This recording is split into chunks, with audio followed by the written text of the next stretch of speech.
Boa tarde. A reinauguração do Hospital Universitário Getúlio Vargas foi marcada por protestos na manhã de hoje em Manaus. Assim como em outras capitais do país, os manifestantes se mobilizaram contra a PEC dos gastos públicos e também em repúdio a outras propostas do governo federal. Houve tumulto no momento em que um grupo tentou invadir o prédio e a polícia militar foi acionada. Durante a confusão, 2 manifestantes ficaram feridos. O ato público, que é nacional, em Manaus, se concentrou na Boulevard Álvaro Maia, na zona centro-sul da capital, no mesmo local da cerimônia de entrega do prédio do novo Hospital Universitário Getúlio Vargas. Os manifestantes acreditavam que o ministro da Educação, Mendonça Filho, estivesse presente para a inauguração da primeira etapa da obra. O protesto em frente do novo prédio era contra o governo do presidente Michel Temer e a PEC 55, que congela os gastos públicos pelos próximos 20 anos. Servidores públicos federais, estaduais e municipais também questionam as medidas que venham prejudicar a educação. A questão financeira que as universidades todas estão enfrentando é que está tendo cada vez mais diminuição do valor que é destinado ao investimento para elas. E com essa PEC significa que o investimento vai diminuir ainda mais. Isso vai representar o quê? O fechamento das escolas públicas e gratuitas. No Dia Internacional da Não Violência contra as Mulheres, um grupo também protestou contra os feminicídios no país. Nós não queremos que essa PEC seja aprovada, porque os direitos dos mais pobres, os direitos das pessoas empobrecidas, das mulheres negras, das indígenas, das mulheres que vivem na periferia, é uma PEC que tira todos os nossos direitos. Direito à saúde, direito à educação. A polícia foi acionada para reforçar a segurança e houve tumulto. As portas automáticas do prédio foram lacradas para impedir que o local fosse invadido. Os manifestantes também fixaram placas com palavras de ordem em parte da estrutura externa. Os manifestantes foram ainda para o meio da rua. Os policiais tentaram fazer o grupo dispersar. Foi nesse momento que teve uma confusão que acabou com um militante agredido e uma estudante ferida no rosto por um militar.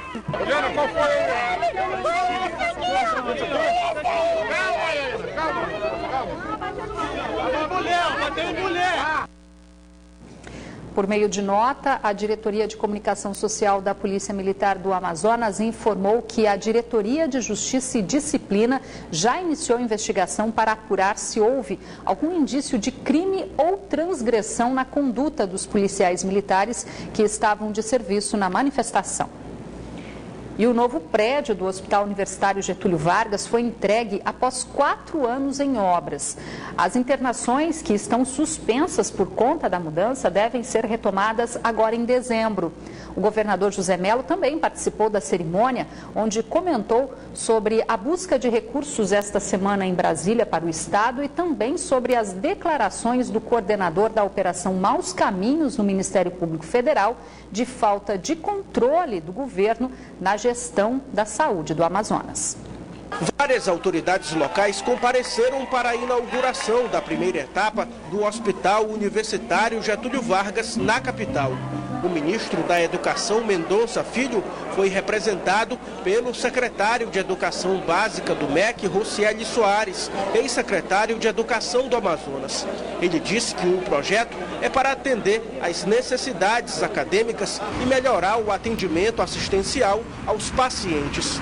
Para o atendimento do Amazonas como um todo, para o treinamento, para a preparação, a formação dos nossos futuros médicos através da nossa excelente Universidade Federal do Amazonas. Por conta do protesto, o cerimonial foi prejudicado e os representantes da unidade tiveram que improvisar.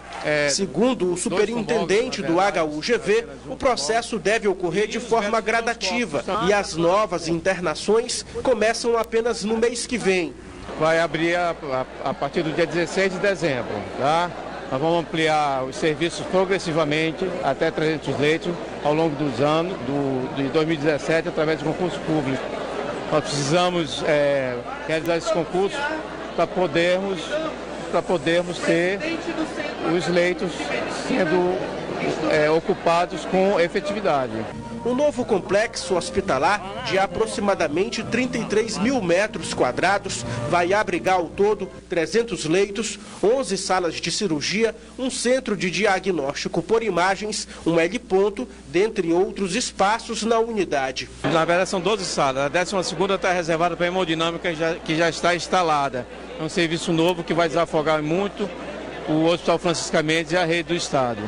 E temos 11 salas cirúrgicas, todas elas que têm um diferencial, todas equipadas com torres de videocirurgia.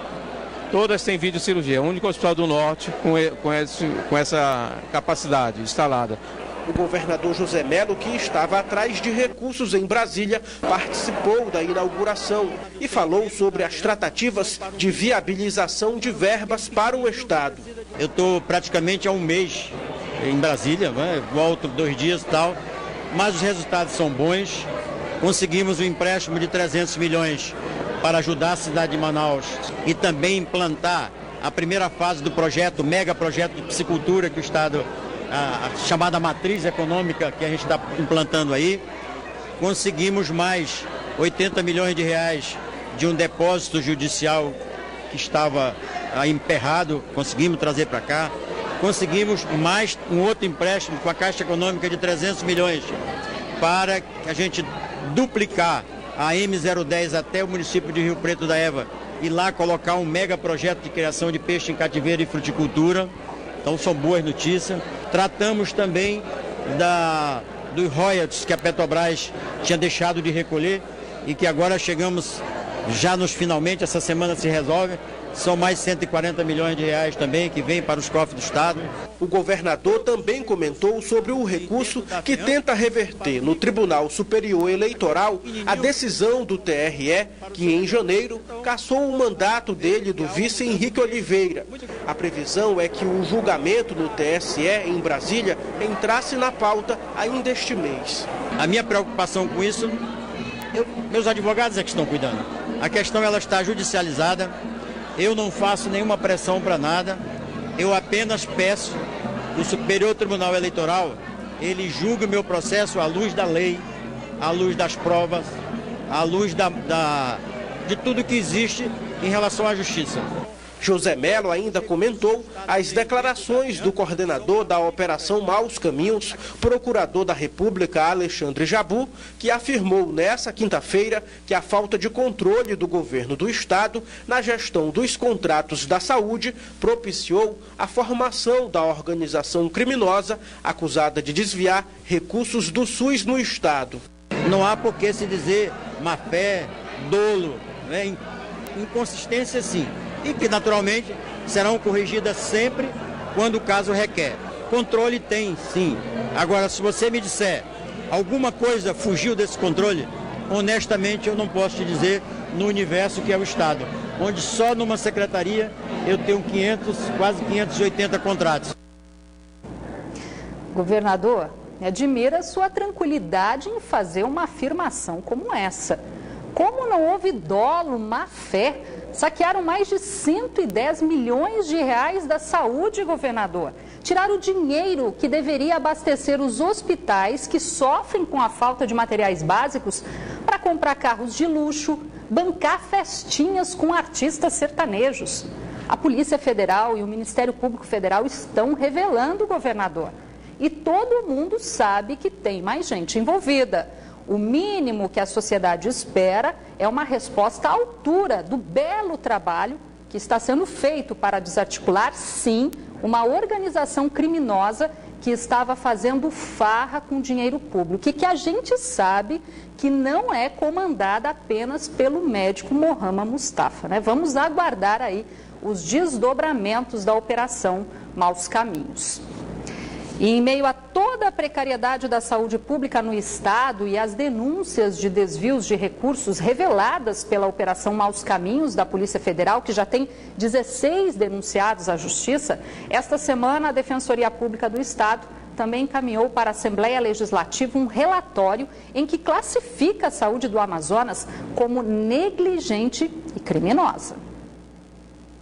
O caos na saúde pública do Amazonas já não é mais justificado como resultado de um problema puramente econômico. Escândalos de corrupção ligados à Secretaria de Saúde do Estado revelam claramente por onde escorria o dinheiro que precisava ser empregado nas unidades de saúde para melhorar o atendimento à população. Por sinal, foi a própria população que denunciou centenas de vezes a precariedade no sistema de saúde do Estado. A Defensoria Pública visitou hospitais e encontrou tudo um pouco pior do que dizem as denúncias. Identificamos uma situação severíssima. Nos hospitais não tinham medicamentos, insumos, equipamentos, materiais, pagamento de funcionários, absolutamente nada.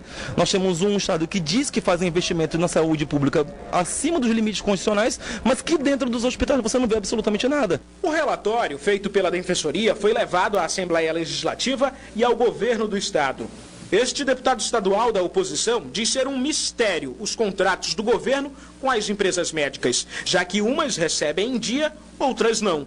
O que reflete em funcionários insatisfeitos e que quase toda semana vão cobrar seus salários em frente a Suzano. Luiz Castro, da Rede, ainda afirma que vai pedir detalhes dos pagamentos dessas empresas. É que para o próximo ano, 400 milhões de reais serão destinados a elas. Depois dessa escandalosa situação que a Operação Maus Caminhos colocou, inclusive várias pessoas na cadeia, demonstrando desvio grave de dinheiro, como é que a gente vai aceitar passivamente uma decisão de colocar 400 milhões de reais em empresas privadas sem nenhuma determinação de como esse dinheiro vai ser utilizado? Então, eu estou requerendo informações detalhadas das licitações, dos contratos, das destinações planejadas desse dinheiro. No relatório da Defensoria, há trechos que afirmam que o pronto-socorro João Lúcio, um dos mais desassistidos, faltam luvas, seringas, gases, medicamentos básicos e até lençóis. Em relação aos pacientes, de acordo com o relatório, esses ficam em situação degradante e esperam horas por atendimento. Leitos colocados debaixo de vãos de escada, falta de higiene, pagamentos atrasados de técnicos e pessoal de enfermagem, auxiliar de serviços gerais, pessoal que auxilia na cozinha, questões que são basilares para o funcionamento de qualquer serviço de saúde. Eu não estou nem me referindo a uma questão estrutural mais ampla, como espaço de enfermarias. Eu estou me referindo à questão, por exemplo, apontada pela Defensoria, da falta de higiene nos banheiros de hospitais. Como é que você tem um hospital sem higiene? Que é muito claro, é que é uma negligência criminosa mesmo no estado do Amazonas.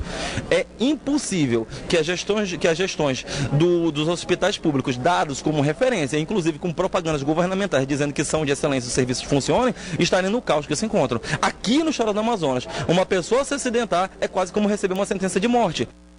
Pelo menos 30 alunos de uma escola particular da zona centro-oeste de Manaus buscaram atendimento em hospitais da capital com sintomas de intoxicação. Algumas seguem internadas. Esta manhã, equipes da Vigilância Sanitária foram até o colégio para coletar amostras da água que é oferecida aos estudantes. Hoje foi um dia em que os pais voltaram mais cedo ao colégio para pegar os filhos. E a gente vem pegar porque as crianças estão apreensivas, estão ligando, chorando, preocupadas.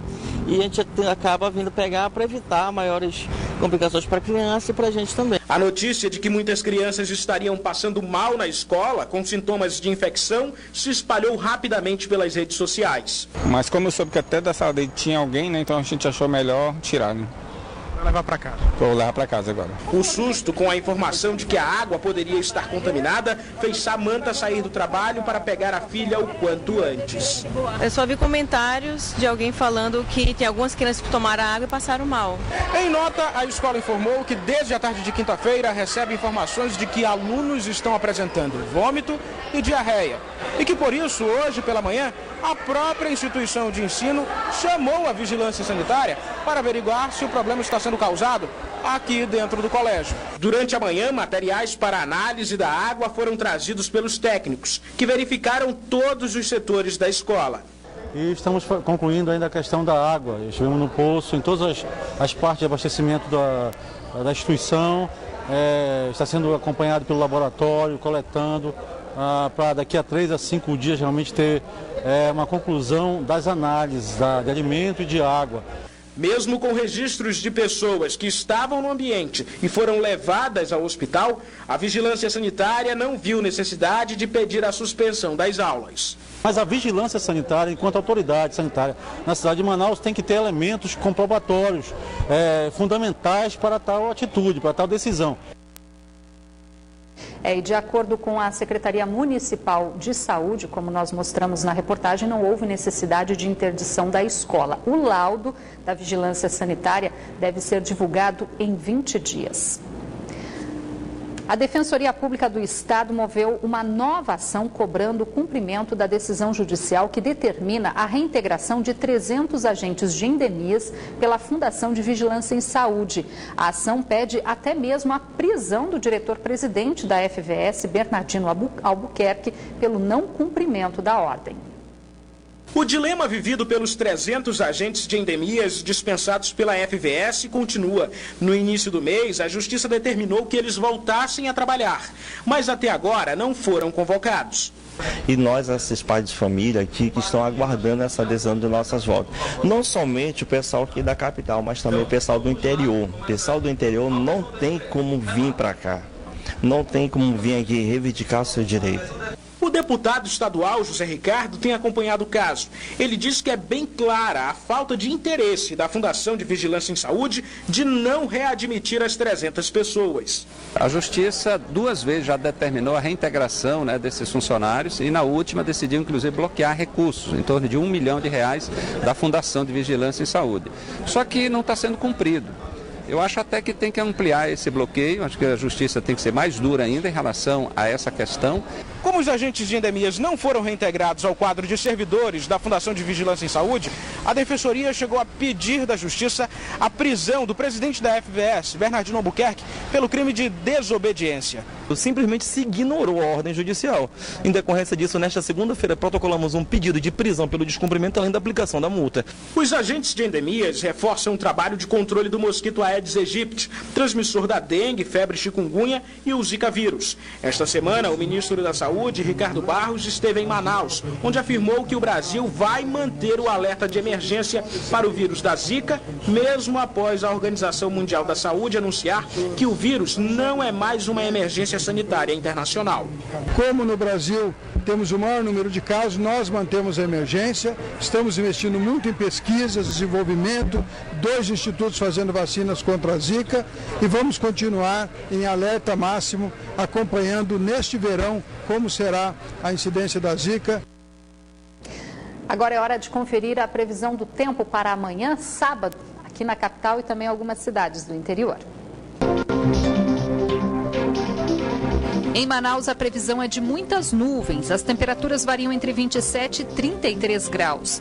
Em Benjamin Constant, a previsão também é de muitas nuvens e possibilidade de chuva. Mínima de 26 e máxima de 30 graus.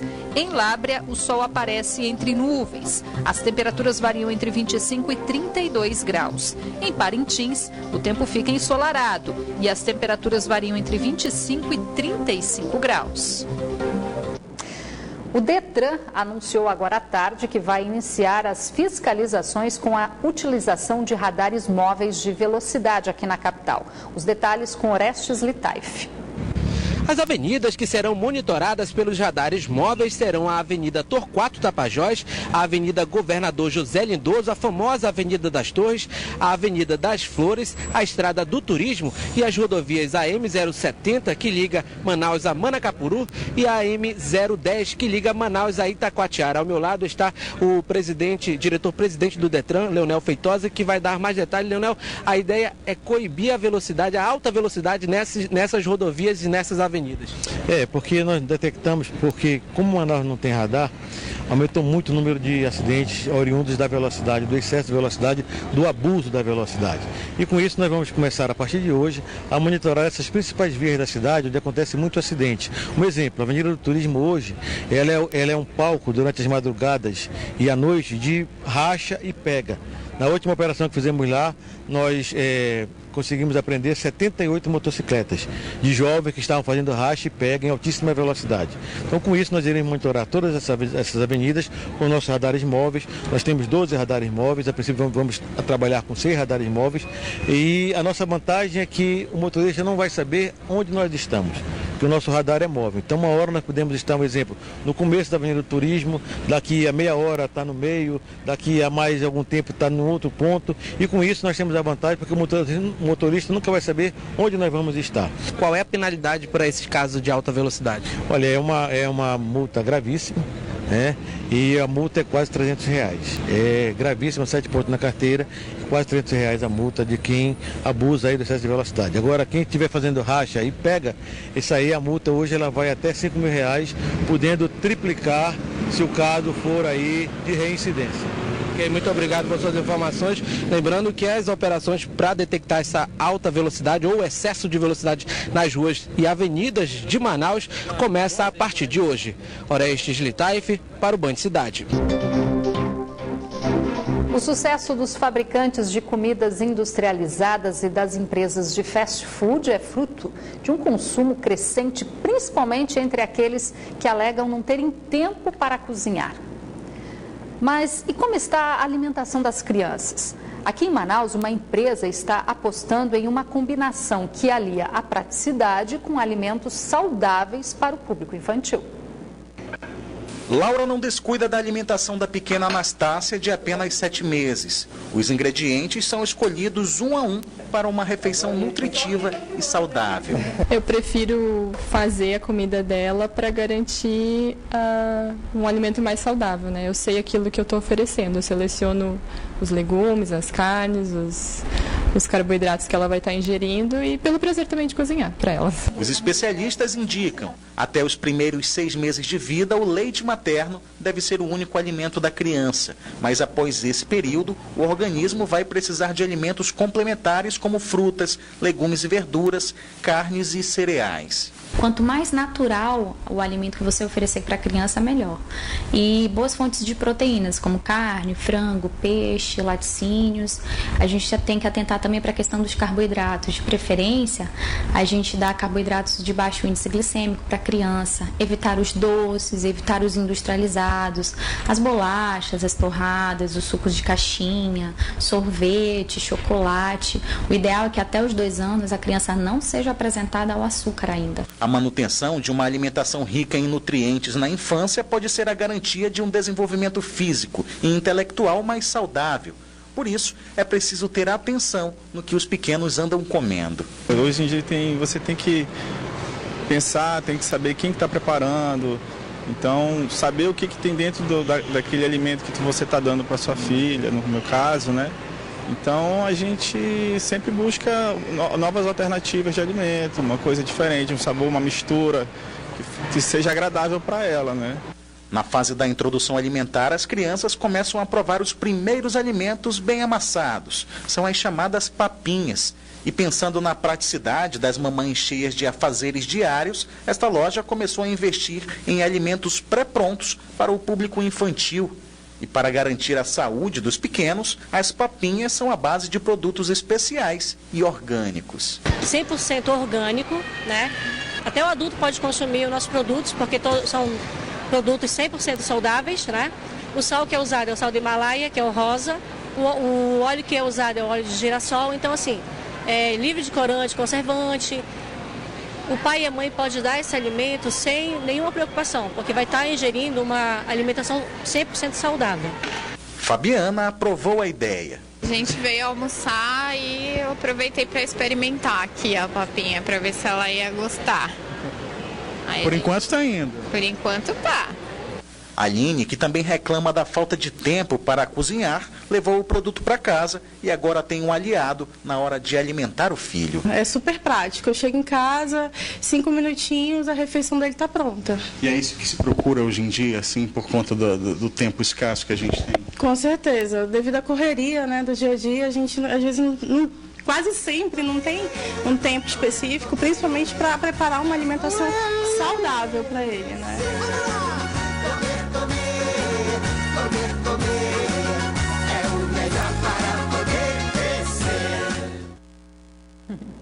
Boa noite para você, um ótimo fim de semana.